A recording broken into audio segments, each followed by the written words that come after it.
ओम नमो भगवते वासुदेवाय नमः। प्रिय भक्तजनों, आज हम माघ मास के आगे का अध्याय का श्रवण करेंगे। विष्णु जी भगवान आपकी सभी मनोकामनाओं को पूर्ण करें। 11वां अध्याय। यमदूत कहने लगे कि हे वैश्य, मनुष्य को सदैव शालिग्राम की शिला में तथा वज्र या किट चक्र में भगवान वासुदेव का पूजन करना चाहिए, क्योंकि सब पापों का नाश करने वाले, सब पुण्य को देने वाले तथा मुक्ति प्रदान करने वाला भगवान विष्णु का इनमें निवास होता है। जो मनुष्य शालिग्राम की शिला या हरि चक्र में पूजन करता है, वह अनेक मंत्रों का फल प्राप्त कर लेता है। जो फल देवताओं को निर्गुण ब्रह्मा की उपासना में मिलता है, वही फल मनुष्य को भगवान शालिग्राम के पूजन से प्राप्त होता है।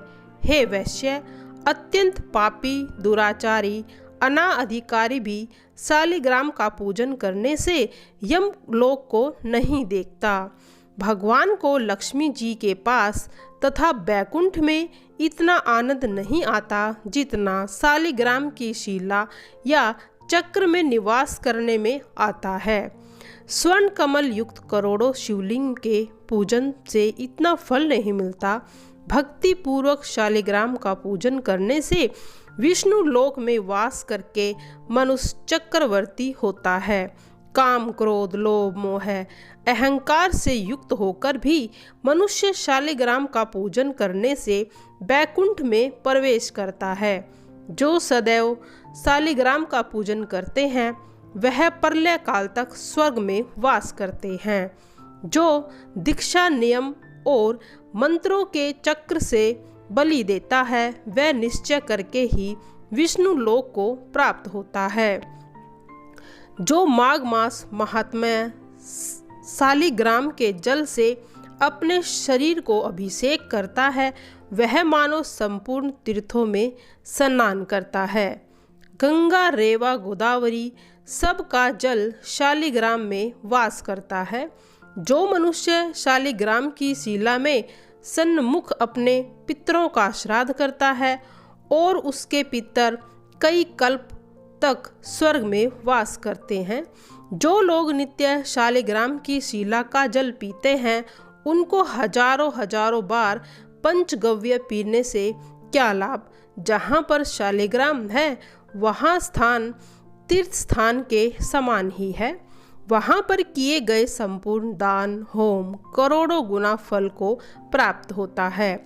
जो एक बूंद भी शालिग्राम का जल पीता है, वह माता के स्तनों का दुग्ध पान नहीं करता, अर्थात गर्भाशय में नहीं आता। शालिग्राम शिला में जो कीड़े मकोड़े एक कोस के अंतर में मरते हैं, वह भी बैकुंठ को प्राप्त होते हैं। जो फल वन में तप करने से प्राप्त होते हैं, वही फल भगवान का सदैव स्मरण करने से प्राप्त होता है। मोह वंश अनेक प्रकार के घोर पाप वाला मनुष्य भी भगवान को प्रणाम करने से नरक में नहीं जाता। संसार में जितने तीर्थ और पुण्य स्थान हैं, भगवान केवल नाम मात्र के कारण ही उन्हें प्राप्त हो जाते हैं। 12वां अध्याय। यमदूत कहने लगे कि जो कोई प्रसंग वश भी एकादशी के व्रत को करता है, वह दुखों को प्राप्त नहीं होता। मास की दोनों एकादशी भगवान पद्मनाभ के दिन है। जब तक मनुष्य दिन में व्रत नहीं करता और उसके शरीर में पाप बने रहते हैं। हजारों अश्वमेव, सैकड़ों वाजपेयी यज्ञ एकादशी के दिन व्रत करने से 11 इंद्रियों से किए सब पाप का नाश हो जाता है। गंगा, गया, काशी, पुष्कर, कुरुक्षेत्र, यमुना, चंद्रभागा कोई भी एकादशी के तुल्य नहीं है। इस दिन व्रत करके मनुष्य अनायास ही बैकुंठ को प्राप्त होता है। एकादशी को व्रत और रात्रि को जागरण करने से माता पिता और स्त्री के कुल की 10-10 पीढ़ियों का उद्धार होता है और वह पीताम्बरधारी होकर भगवान के निकट रहते हैं। बाल, युवा और वृद्ध सब तथा पापी भी व्रत करने से नरक में नहीं जाते। यमदूत कहता है कि हे वैश्य, मैं सूक्ष्म में तुमसे नरक से बचने का धर्म कहता हूँ। मन और वचन से प्राणी मात्र को द्रोह न करना, इंद्रियों को वश में रखना, दान देना, भगवान की सेवा करना, नियम पूर्वक वर्णा आश्रम के धर्म का पालन करना, इन कर्मों के करने से मनुष्य नरक से बचा रहता है। स्वर्ग प्राप्त करने की इच्छा से मनुष्य गरीब भी हो तो भी जूता, छतरी, अन्न, धन, जल कुछ न कुछ दान करते रहना चाहिए।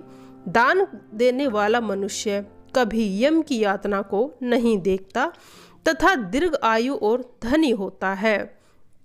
बहुत कहने से ही क्या अर्थ, धर्म से ही मनुष्य बुरी गति को प्राप्त होता है। मनुष्य सदैव धर्म के कार्यों से ही स्वर्ग प्राप्त कर सकता है। इसीलिए बाल्यावस्था से ही धर्म के कार्यों का अभ्यास करना चाहिए। 13वां अध्याय। विकुंडल कहने लगे कि तुम्हारे वचनों से मेरा चित्त अति प्रसन्न हुआ, क्योंकि सज्जनों के वचन सदैव गंगा जल के सदृश पापों का नाश करने वाले होते हैं। उपकार करना तथा प्रिय बोलना सज्जनों का स्वभाव ही होता है। जैसे अमृत मंडल चंद्रमा को भी ठंडा कर देता है। अब कृपया करके यह भी बतलाइए कि किस प्रकार मेरे भाई का भी नरक से उद्धार हो सकता है। तब दूत कुछ देर ज्ञान दृष्टि से विचार कर मित्रता रूपी रस्सी से बंधे हुए बोला, हे वैश्य, यदि तुम अपने भाई के लिए स्वर्ग की कामना करते हो तो जल्दी ही अपने 8 जन्म के पुण्य फल को उसके निमित्त अर्पण कर दो। तब विकुंडल ने कहा कि हे दूत, वह पुण्य क्या है और मैंने कौन से जन्म में कैसे किए थे, यह सब भी बताओ, फिर मैं अपना पुण्य अपने भाई को दे दूंगा। दूत कहने लगा कि हे वैश्य सुनो, मैं तुम्हारे पुण्य की सब कथा कहता हूँ।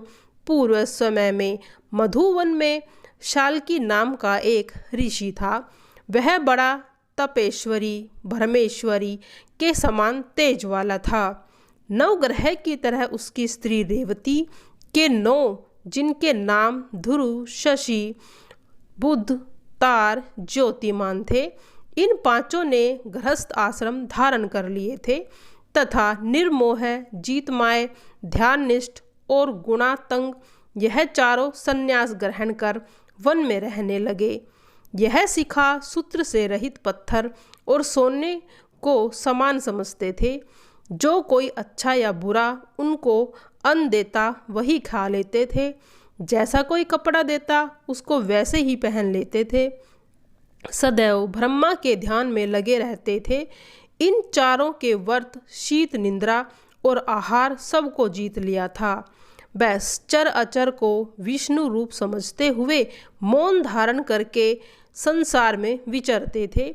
ये 4 महात्मा तुम्हारे घर आए जब तुमने मध्याह्न के समय भूखे प्यासे इनको आंगन में देखा तो तुमने गदगद कंठ से आँखों में आंसू भरकर इनको नमस्कार करके बड़ा ही इनका आदर सत्कार किया। इनके चरणों को धोकर बड़े प्रेम से तुम इनसे कहने लगे कि आज मेरे अहोभाग्य हैं, आज मेरा जन्म सफल हुआ, मुझ पर भगवान प्रसन्न हुए हैं। मैं सैनाथ हूँ, मेरे माता पिता, पत्नी, पुत्र, गौ आदि सभी धन्य हैं जो आज मैंने हरि के सदर्श आपके दर्शन किए। सो हे वैश्य, इस प्रकार तुमने श्रद्धा से उनका पूजन किया, उनके चरण धोकर जल को मस्तक से लगाया, फिर विधि पूर्वक पूजन करके तुमने इन सन्यासियों को भोजन कराया था। इन सन्यासियों ने भोजन करके रात को तुम्हारे घर में विश्राम किया और ब्रह्मा के ध्यान में लीन हो गए।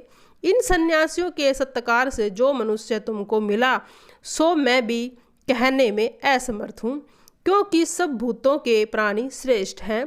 प्राणियों में बुद्धि वाले बुद्धि मनुष्य वाले, मनुष्य में ब्राह्मण, विद्वानों में पुण्यात्मा और पुण्यात्माओं में ब्रह्म ज्ञानी सर्वश्रेष्ठ हैं।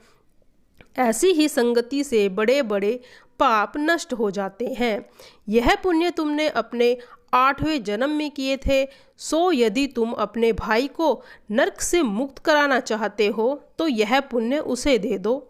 सो दूत के ऐसे वचन सुनकर उसने प्रसन्नचित्त से अपना पुण्य अपने भाई कुंडल को दे दिया और वह नरक से मुक्त हो गया। दोनों भाई देवताओं से पूजित किए गए। तब दूत अपने स्थान को चला गया। इस प्रकार वैश्य के पुत्र विकुंडल ने अपना पुण्य देकर अपने भाई को नरक की यातना से छुड़ाया। सो हे राजन, जो इस इतिहास को पढ़ता है या सुनता है वह 1000 गऊ का फल प्राप्त होता है। 14वां अध्याय। कार्तवीर्य जी बोले, हे विप्र श्रेष्ठ, किस विधि से वैश्य माघ स्नान के पुण्य से पापों से मुक्त होकर दूसरे के साथ स्वर्ग को गया, सो मुझसे कहिए। तब दत्तात्रेय जी कहने लगे कि जल स्वभाव से ही उज्जवल, निर्मल, शुद्ध, मलन नाशक और पापों को धोने वाला है। जल सब प्राणियों का पोषण करने वाला है, ऐसा वेदों में कहा गया है। मकर के सूर्य माघ मास में गौ के पैर डूबने योग्य जल में भी स्नान करने से मनुष्य को स्वर्ग प्राप्त होता है।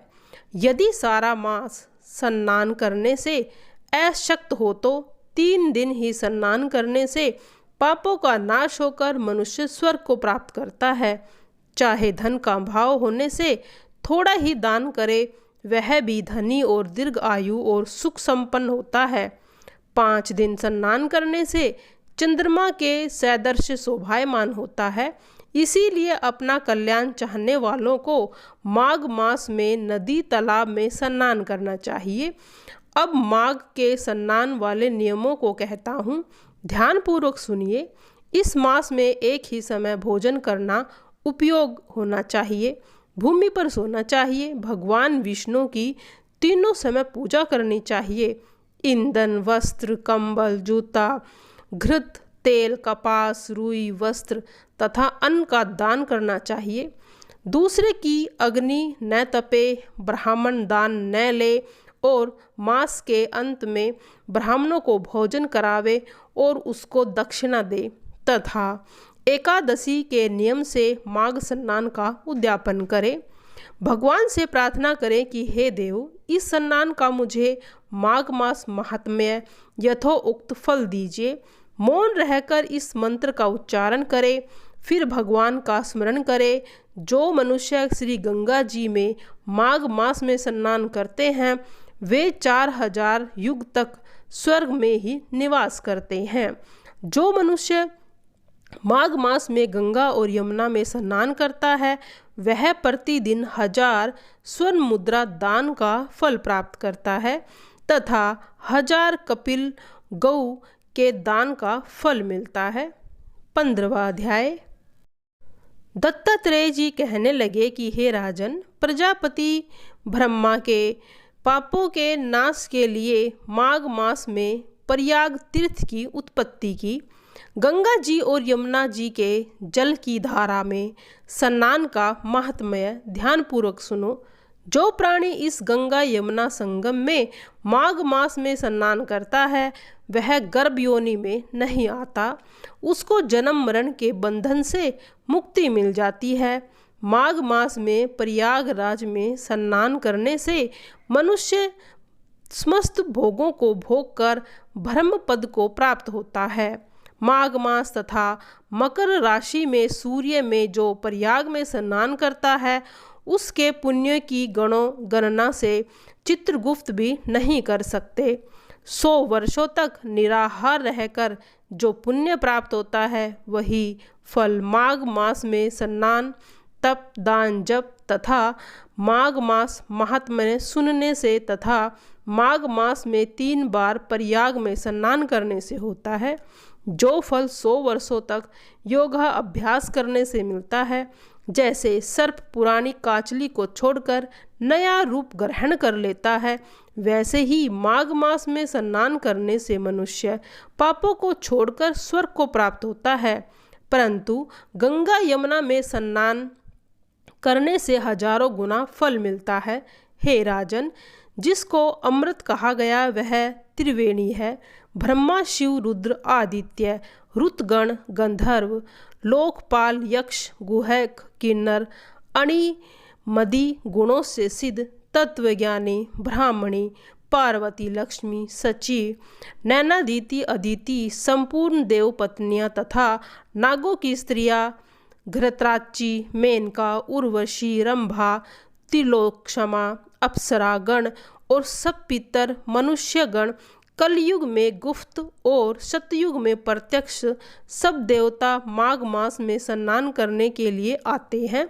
इन दिनों माघ में प्रयाग में स्नान करने से जो फल मिलता है उसकी महिमा का गान तो करना असंभव है। प्राणी मात्र के करने की शक्ति नहीं है। हजारों अश्वमेध यज्ञ करने से भी यह फल प्राप्त नहीं होता। पूर्व समय में कांचन मालिनी ने इस स्नान का फल राक्षसों को दिया था और इससे वह पाप से मुक्त हो गया था। 16वां अध्याय।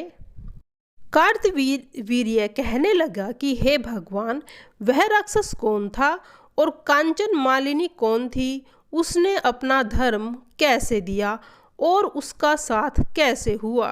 हे ऋषि, अत्रि ऋषि की संतानों के सूर्य, यह कथा सुनाकर मेरा कौतूहल दूर कर दीजिए। तब दत्तात्रेय जी कहने लगे कि राजन, इस पुरातन विचित्र इतिहास को सुनो। कांचन मालिनी नाम की एक सुंदर अप्सरा थी जो माघ मास में प्रयाग में स्नान करके कैलाश पर जा रही थी। तब उसको मार्ग में जाते हुए हिमालय के पुंज से एक घीर राक्षस ने देखा। उस सोने जैसी तेज वाली, सुंदर कटी वाली, बड़े बड़े नेत्र वाली, चंद्रमुखी सुंदर केस और पीन पयोधर वाली सुंदरी अप्सरा को देखकर उस राक्षस ने कहा कि हे सुंदरी कमल नयनी, तुम कौन हो और कहाँ से आ रही हो? तुम्हारे वस्त्र और वेणी भीगी हुई क्यों हैं? तुम आकाश मार्ग से कहाँ जाती हो और किस पुण्य के प्रताप से तुम्हारा शरीर ऐसा तेजस्वी और रूप ऐसा मनोहर है? तुम्हारे गीले वस्त्र से मेरे मस्तक पर गिरे हुए एक बूंद जल से मेरे क्रूर मन को एकदम शांति प्राप्त हुई है। इसका कारण क्या है? तुम बड़ी शीलवती प्रतीत होती हो, इसका कारण मुझे कहिए। अप्सरा ने कहा, हे राक्षस सुनो, मैं काम रूपनी अप्सरा हूँ। मैं प्रयाग में संगम में स्नान करके आ रही हूँ, इसी से मेरे वस्त्र भीगे हैं। अब मैं कैलाश पर्वत पर जा रही हूँ जहाँ पर श्री शिव निवास करते हैं। त्रिवेणी के जल से मेरी सब क्रूरता दूर हो गई, जिसके प्रभाव से मैं इतनी सुंदर और पार्वती जी की प्रिय सखी हुई। जो आश्चर्य देने वाला उदाहरण मुझसे ब्रह्मा जी ने कहा था, सुनो। मैं कलिंग देश के राजा की एक वेश्या थी। रूप, लावण्य और सुंदरता से अपूर्व थी। मेरी सुंदरता पर सारा नगर मोहित था और मैंने अनेकों प्रकार के भोग भोगे। अनेक प्रकार के वस्त्र और आभूषणों की घर में कोई कमी नहीं थी। कई कामी पुरुष आपस में स्पर्धा से ही मृत्यु को प्राप्त हो गए। इस तरह उस नगर में बड़ी सुंदरता से यौवन व्यतीत हुआ और मैं वृद्धावस्था को प्राप्त हुई।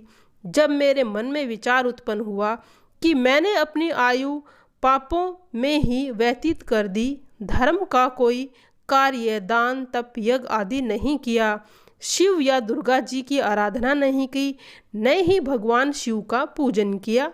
इस प्रकार अशांत चित्त से मैंने एक ब्राह्मण की शरण ली जो वेदों का ज्ञाता और धर्मनिष्ठ था। मैंने उनसे पूछा कि मेरा निरास्तार किस प्रकार होगा। महाराज, साधु सज्जन अच्छे और बुरे सभी पर दया करते हैं, इसीलिए मुझ दीन पर कृपा करके मुझ कीचड़ में डूबी हुई को पकड़कर उभारिए। क्षीर सागर क्या हंस को ही दूध देता है, बतख को नहीं देता। तब वह ब्राह्मण राजा का पुरोहित इन सब बातों को सुनकर मुझ पर दया करने लगा कि तू ब्राह्मण के क्षेत्र प्रयाग में जाकर माघ मास में त्रिवेणी संगम में स्नान कर, परंतु मन में अशुभ क्रिया का विचार नहीं करना। पापों के नाश के लिए महर्षियों ने तीर्थ स्थान से अधिक कोई प्रायश्चित नहीं बतलाया। प्रयाग में स्नान करने से तू अवश्य पवित्र होकर स्वर्ग को जाएगी। हे भामिनी, पुराने समय में गौतम ऋषि की स्त्री को देखकर इंद्र ने काम में विभूषित होकर कपटवश उसका भोग किया था, इसीलिए ऋषि द्वारा श्राप दिया गया था और उसका शरीर अत्यंत लज्जा युक्त हजारों भागों वाला हो गया था। तब इंद्र नीचा मुंह करके अपने पाप कर्म की बुराई कराने लगा। मेरु पर्वत के शिखर पर स्वच्छ जल वाले सरोवर पर एक स्वर्ग कमल से भरे हुए कोटर में घुस गया और अपने पाप को धिक्कारता हुआ कामदेव की बुराई करने लगा कि सब पापों का मूल है। इसके ही वशीभूत होकर मनुष्य नरक में जाते हैं और अपने धर्म, कीर्ति, यश और धैर्य का नाश करते हैं। इंद्र ऐसा सोच रहा था कि इंद्र के बिना सारा देवलोक शोभाहीन हो गया है। तब देवता, गंधर्व, किन्नर, लोकपाल, इंद्राणी सहित बृहस्पति जी से जाकर पूछने लगे कि महाराज, इंद्र के न रहने से स्वर्ग ऐसा शोभाहीन हो गया है जैसे सतपुत्र के बिना श्रेष्ठ कुल। इसीलिए स्वर्ग की शोभा के लिए कोई क्रिया सोचिए। इसी विषय में देर नहीं लगानी चाहिए। तब बृहस्पति जी कहने लगे कि इंद्र ने बिना सोचे विचारे जो कर्म किया है उसका फल वह भोग रहा है, सो वह कहाँ है यह मैं जानता हूँ। फिर गुरुजी ने सबको साथ लेकर स्वर्ण कमलों से युक्त बड़े सरोवर में इंद्र को देखा, जिसका मुख मलिन और आंखें बंद थीं। तब इंद्र ने बृहस्पति जी के चरणों को पकड़कर कहा कि इस पाप के उद्धार से आप मेरी रक्षा कीजिए। तब बृहस्पति ने इंद्र से कहा कि प्रयाग में स्नान करने से तुम्हारे पाप नष्ट हो जाएंगे। तब इंद्र सहित सबने प्रयाग में जाकर संगम में स्नान किया और त्रिवेणी स्नान से इंद्र पाप मुक्त हो गए। तब बृहस्पति जी ने इंद्र को वरदान दिया था कि तुम्हारे शरीर में जितने भाग हैं वह सब नेत्र हो जाएं। तब इंद्र ब्राह्मण के वर से 1000 नेत्रों से ऐसा सुशोभित हुआ जैसे मानसरोवर। 17वां अध्याय। अप्सरा कहने लगी कि हे राक्षस, वह ब्राह्मण कहने लगा कि इंद्र इस प्रकार अपनी अमरावती पुरी को गया। सो हे कल्याणी, तुम भी देवताओं की से सेवा किए जाने वाले प्रयाग में माघ मास में स्नान करने से निष्पाप होकर स्वर्ग में जाओगी। सो मैंने उस ब्राह्मण के यह वचन सुनकर उसके पैरों में पड़कर प्रणाम किया और घर में आकर सब भाई बांधव, नौकर चाकर, धन आदि त्याग कर शरीर को नष्ट होने वाली वस्तु समझकर घर से निकली और माघ में गंगा यमुना के संगम पर जाकर स्नान किया। सो हे राक्षस, 3 दिन के स्नान से मेरे पाप नष्ट हो गए और 27 दिन के पुण्य से मैं देवता हो गई और पार्वती जी की सखी होकर सुख से निवास करती हूँ। इसीलिए मैं प्रयागराज के महात्म्य को याद करके सब देवताओं के सहित माघ में प्रयाग स्नान करती हूँ। सो मैंने अपना यह सब वृत्तांत तुमसे कहा है। तुम भी इस योनि में पड़ने और कुरूप होने का सब कारण हो। निशाचर कहने लगा, हे भद्रे, सज्जनों में गुप्त बात कहने से कोई हानि नहीं होती। मुझको अब कोई संशय नहीं रहा कि मेरा उद्धार तुमसे ही होगा। सो मैं अपना वृत्तांत तुमसे कहता हूँ। मैं काशी में वेदों का ज्ञाता था और बड़े उच्च कुल के ब्राह्मण के घर मेरा जन्म हुआ था। मैंने राजा, पापी, क्षुद्र, वैश्यों से अनेक प्रकार के दान लिए। मैंने दान में लेने से चंडाल को भी नहीं छोड़ा। उस जन्म में मैंने कोई भी धर्म नहीं किए, वहीं पर मृत्यु को प्राप्त हो गया। तीर्थ स्थान पर मरने के कारण नरक में नहीं गया। पहले 2 बार गिद्ध योनि में, 3 बार व्याघ्र योनि में, 2 बार सर्प योनि में, 1 बार उल्लू की योनि में और अब 10वीं बार राक्षस हुआ हूँ और मैं सैकड़ों वर्षों से इसी योनि में हूँ। इस स्थान को 3 योजन तक मैंने जंतुहीन कर दिया। बिना अपराध के बहुत से प्राणियों को मैंने नष्ट कर दिया। इस कारण मेरा मन अत्यंत दुखी है। तुम्हारे दर्शन से चित्त में कुछ शांति अवश्य आई, क्योंकि सज्जनों का संग तुरंत ही सुखदायी होता है। मैंने अपने दुखों के कारण आपसे कहे और सज्जन लोग सदैव दूसरे के दुखों से दुखी होते हैं। अब यह बताओ कि इस दुखी रूपी संसार को कैसे पार कर सकता हूँ? क्या क्षीर सागर हंस को ही दूध देता है, बुगले को नहीं? दत्तात्रेय जी कहने लगे। इस प्रकार उसके वचन सुनकर कांचन मालिनी कहने लगी, हे राक्षस, मैंने अवश्य तुम्हारा कल्याण करूंगी। मैंने दृढ़ प्रतिज्ञा की है कि तुम्हारी मुक्ति के लिए प्रयत्न करूंगी। मैंने बहुत बार प्रयाग में स्नान किया। वेद जानने वाले ऋषियों ने दुखी को दान देने की प्रशंसा की है। समुद्र में जल बरसने से क्या लाभ? प्रयाग में स्नान करने का एक बार फल मैं तुझे देती हूँ, उसी से तुमको स्वर्ग की प्राप्ति होगी। उनके फल का अनुभव मैं कर चुकी हूँ। तब उस अप्सरा ने अपने गीले वस्त्र का जल निचोड़कर जल को हाथ में लेकर माघ मास के फल को उस राक्षस को अर्पण कर दिया। उसी समय पुण्य प्राप्त वह राक्षस शरीर को छोड़कर तेजमय सूरज के समान एक देवता के रूप में हो गया और आकाश में विमान पर चढ़कर अपनी कांति से चारों दिशाओं को प्रकाशित करता हुआ शोभायमान हुआ और कहने लगा कि ईश्वर ही जानता है कि तुमने मुझ पर कितना बड़ा उपकार किया है। अब भी कृपा कुछ शिक्षा दो, जिससे मैं कभी पाप न करूं। अब मैं तुम्हारी आज्ञा पाकर स्वर्ग में जाऊंगा।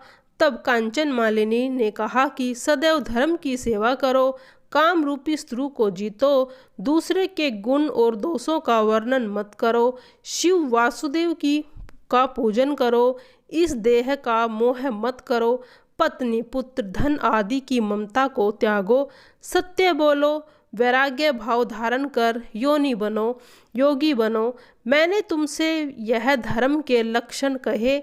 अब तुम देवता रूप होकर स्वर्ग ही को प्राप्त करो। दत्तात्रेय जी कहने लगे। इस प्रकार गंधर्वों से सुशोभित वह राक्षस कांचन मालिनी को नमस्कार करके स्वर्ग को चला गया और देव कन्याओं ने वहां आकर कांचन मालिनी पर पुष्पों की वर्षा की और प्रेम पूर्वक कहा कि हे भद्रे, तुमने इस राक्षस का उद्धार किया है। इस दुष्ट के डर से कोई भी इस वन में प्रवेश नहीं करता था। अब हम निडर होकर विचरण करेंगी। इस प्रकार कांचन मालिनी उस राक्षस का उद्धार करके प्रेम पूर्वक देव कन्याओं से क्रीड़ा करते हुए शिवलोक को चली गई। 18वां अध्याय। श्री वशिष्ठ ऋषि कहने लगे कि हे राजन, मैंने दत्तात्रेय जी के द्वारा कहा माघ मास महात्म्य कहा है। अब माघ मास के स्नान का फल सुनो। हे परम तप, माघ स्नान सब यज्ञों, व्रतों का और तपों का फल देने वाला है। माघ मास में स्नान करने वाले स्वयं तो स्वर्ग में जाते ही हैं, उनके माता पिता दोनों कुलों को भी स्वर्ग प्राप्त होता है। जो माघ मास में सूर्योदय के समय नदी आदि में स्नान करता है, उसके माता पिता के 7 कुल की पीढ़ी स्वर्ग को प्राप्त होती है।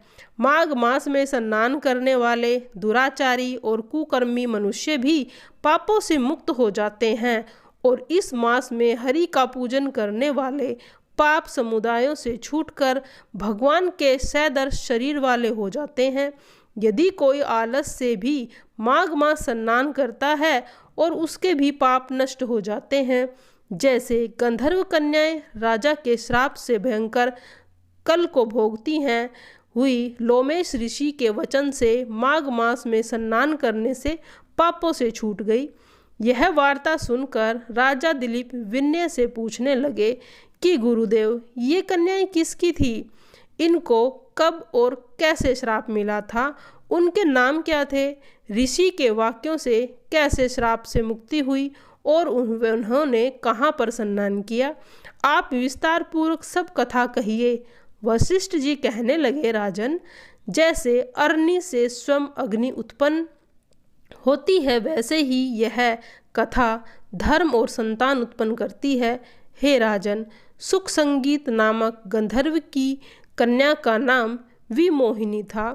सुशील और स्वर वेद की सुंभरा, चंद्रकांता की सुतारा और सुप्रभा की कन्या चंद्रका, ये सब समान आयु वाली और चंद्रमा के समान कांति वाली और सुंदर थी।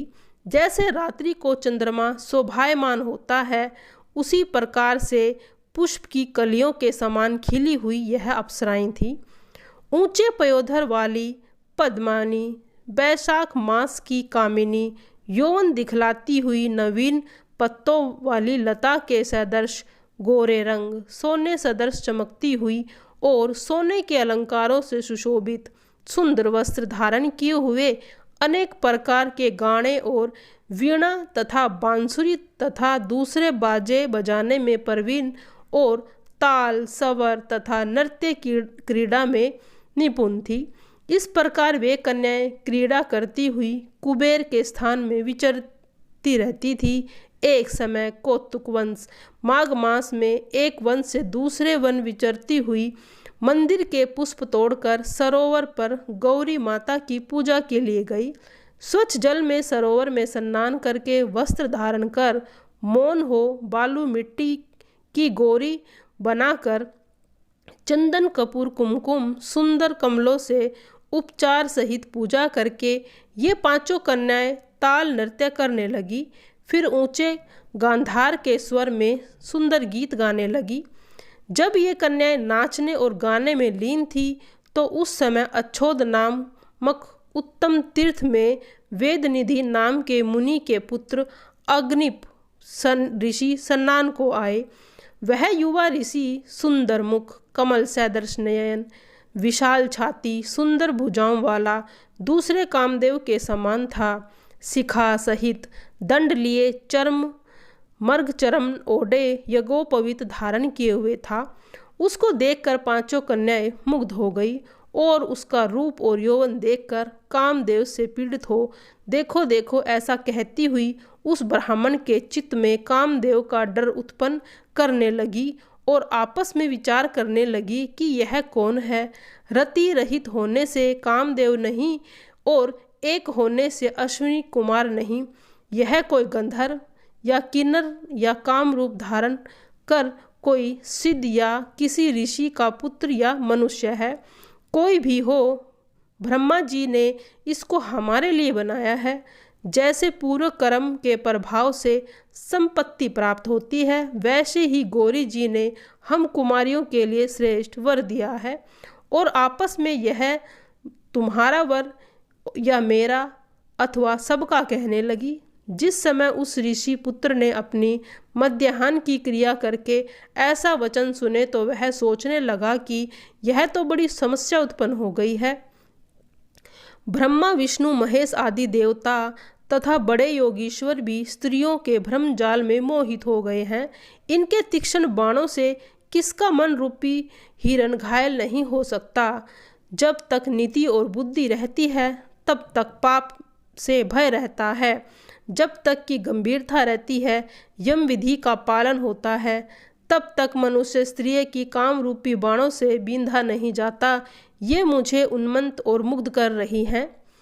किन गुणों से धर्म की रक्षा हो सकती है? स्त्रियों के मांस, रक्त, मूल, मल मूत्र से बने गृहित और अशुद्ध शरीर में कामी लोग ही सुंदरता की कल्पना करके रमण कर सकते हैं। शुद्ध बुद्ध वाले महात्माओं ने स्त्रियों के पास रहना कष्टकारक कहा है। सो जब यह पास आए तो घर चले जाना चाहिए। अतः जब वह उसके पास गई तो वह योग बल से अंतर्ध्यान हो गया। ऋषि पुत्रों के ऐसे अद्भुत कर्म देखकर वह चकित होकर डरी हुई चारों ओर देखने लगी और आपस में कहने लगी, यह क्या इंद्रजाल था जो देखते ही देखते विलीन हो गया। और वह विरह की अग्नि में जलने लगी और कहने लगी कि हे कांत, तुम हमको छोड़कर कहाँ चले गए? क्या तुमको ब्रह्मा ने हमको विरह रूपी अग्नि में जलाने के लिए बनाया था? क्या तुम्हारा चित्त दया रहित है जो हमारा चित्त दुखाकर चले गए? क्या तुमने हमारा विश्वास नहीं? क्या तुम कोई मायावी हो या बिना किसी अपराध के हम लोगों पर क्रोध करते हो? तुम्हारे बिना हम नहीं जिएंगी। जहाँ पर आप गए हो हमें शीघ्र ले चलो, हमारा संताप दूर करो, हमें दर्शन दो सज्जन लोग। 19वां अध्याय। वह पांचों कन्याएं इस प्रकार विलाप करती हुई बहुत देर प्रतीक्षा करके अपने घर लौटी। जब घर में आई तो माताओं ने कहा कि इतना विलंब तुमने क्यों कर दिया? तब कन्या ने कहा कि हम किन्नरियों के साथ क्रीड़ा करती हुई सरोवर पर थी और कहने लगी कि आज हम थक गई हैं और जाकर लेट गई। वशिष्ठ जी कहते हैं, इस प्रकार आश्चर्य को छुपाकर वह विरह की मारी पड़ गई। उन्होंने घर में आकर किसी प्रकार की क्रीड़ा नहीं की। वह रात्रि को एक युग के समान बीती। सूर्य नारायण के उदय होते ही वह अपने आप को जीवित मानती हुई माताओं की आज्ञा लेकर गौरी पूजन के लिए वह कन्याएं वहां पर जाने लगी। उसी समय ब्राह्मण भी स्नान करने के लिए सरोवर पर आया। उसके आने पर कन्याओं ने वाह वाह किया, जैसे कमलिनी प्रातःकाल सूर्य उदय को देखकर कहती है। उसको देखकर उनके नेत्र खुल गए और उस ब्रह्मचारी के पास चली गई। आपस में एक दूसरे का हाथ पकड़कर चारों तरफ से उसे को घेर लिया और कहने लगी कि मूर्ख, तू उस दिन तो भाग गया था लेकिन आज नहीं भाग सकता। हम लोगों ने तुझको घेर लिया है। ऐसे वचन सुनकर बहू पास में बंधे हुए ब्राह्मण ने मुस्कुरा कर कहा, तुमने जो कुछ कहा सो ठीक है, परंतु मैं अभी विद्याभास और ब्रह्मचारी हूँ। कुल में मेरा विद्याभास पूरा नहीं हुआ है। पंडित को चाहिए कि जिस आश्रम में रहे उसके धर्म का पालन करे। इस आश्रम में मैं विवाह करना धर्म नहीं समझता। अपने व्रत का पालन करके और गुरु की आज्ञा पाकर ही विवाह कर सकता हूँ, उससे पहले नहीं कर सकता। यह बात सुनकर वह कन्याएं बोली, जैसे बैसाख मास में कोयल बोलती है। वह कहने लगी कि अधर्म से अर्थ और अर्थ से काम, काम से धर्म के फल का प्रकाश होता है। ऐसा ही पंडित लोग शास्त्र कहते हैं। हम काम सहित धर्म के दिक्कता से आपके पास आई हैं, सो आप पृथ्वी पर सब भोगों को भोगिए। उस ब्राह्मण ने कहा, तुम्हारा वचन सत्य है, किंतु मैं अपने व्रत को समाप्त करके ही विवाह कर सकता हूँ, पहले नहीं कर सकता। तब वे सब कन्याएं कहने लगी कि हम मूर्ख हैं। अनोखी औषधि, ब्रह्म बुद्धि, रसायन सिद्धि, अच्छे कुल की सुंदर नारियां तथा मंत्र जिस समय प्राप्त हो तभी ग्रहण कर लेना चाहिए। कार्य को टालना अच्छा नहीं होता। केवल भाग्य वाले मनुष्य से ही प्रेम पूर्ण अच्छे कुल से उत्पन्न स्वयंवर चाहने वाली कन्याओं को प्राप्त होते हैं। कहाँ हम अनोखी नारियां, कहाँ आप तेजस्वी बालक। यह बेमेल का मेल मिलाने में विधाता की चतुराई ही है। इस कारण आप हम लोगों के साथ गंधर्व विवाह कर लें।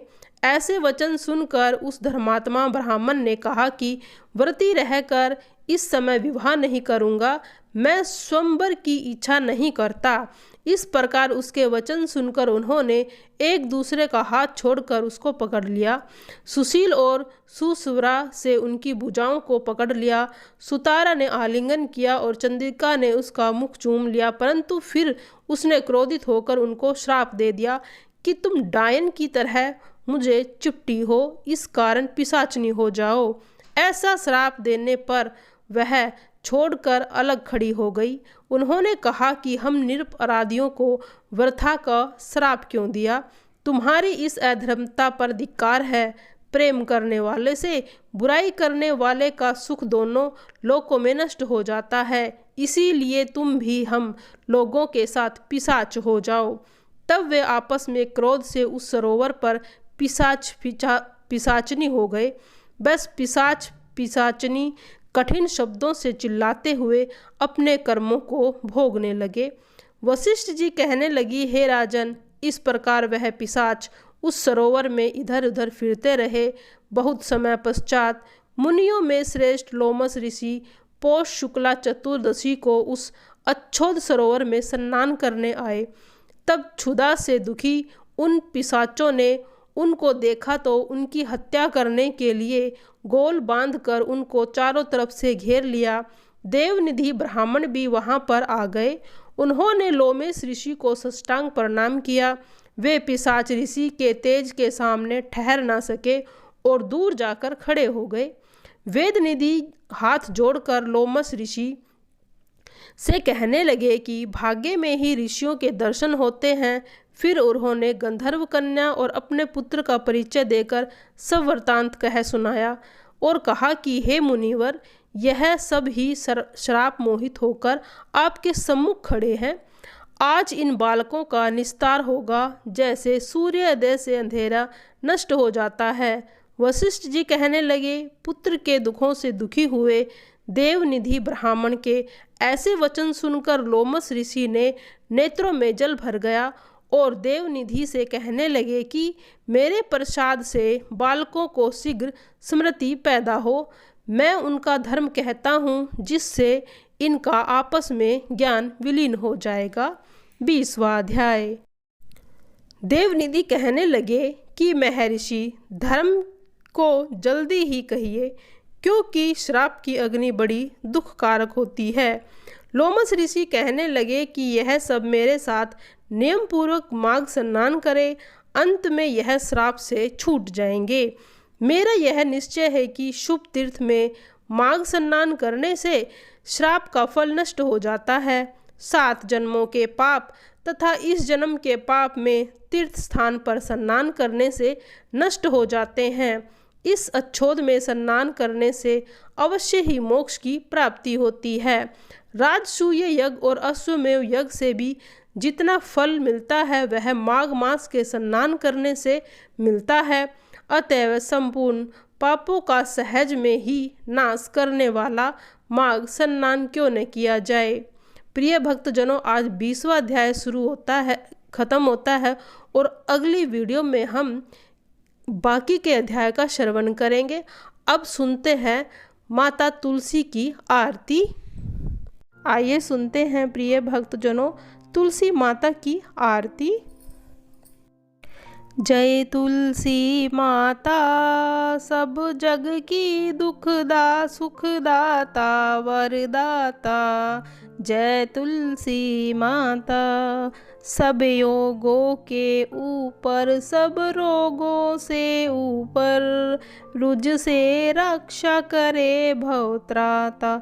जय तुलसी माता, बटु पुत्री है श्यामा, सुरबल्ली है ग्राम्या, विष्णु प्रिय जो तुमको सेवे, सोनर तर जाता। जय तुलसी माता, हरि के शीश विराजत, त्रिभुवन से हो वंदित, पतित जनों की तारिणी विख्याता।